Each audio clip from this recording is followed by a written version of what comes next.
Arestado ang isang lalaki matapos mahulikam na nagnanakaw ng motorsiklo sa Quezon City. Aminado siya sa krimen. May unang balita si James Agustin. Inaresto ng pulisya ang isang lalaking 38 anyos matapos maakto ang nagnanakaw ng motorsiklo sa labas ng palengke sa Erming Garcia Street sa Cubao, Quezon City nitong Martes. Ayon sa pulisya, pagmamayari ito ng security guard na nagro-robing noon sa palengke.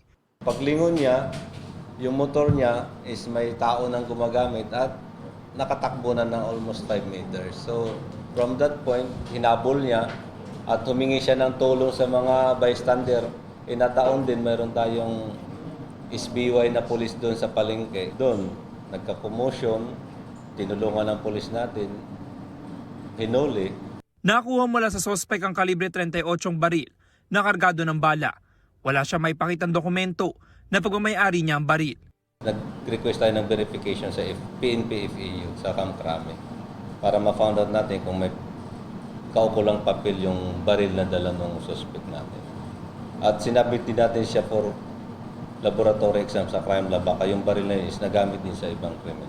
Aminado ang sospek sa pagnanakaw sa motor. Ginawa ko. Bakit? Wala akong pambayad ng upang nga po. Ng bahay. Sa imbestigasyon na pag-alaman ang naturang sospek din, ang lalaking nakunan sa CCTV sa Tomas Morato Avenue tanghali noong Linggo. Nilapitan niya nakaparada motorsiklo at mabilis na tinangay.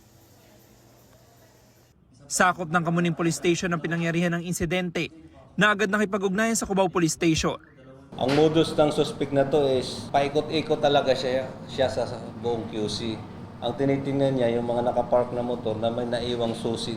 Nabawi ang ninakaw ng motorsiklo sa Rizal, kung saan ito ibinenta ng sospek sa halagang 6,000 piso. Ako po yung nakon. Ako kumuha nun. Bakit? Binenta ko po sa amunta yun.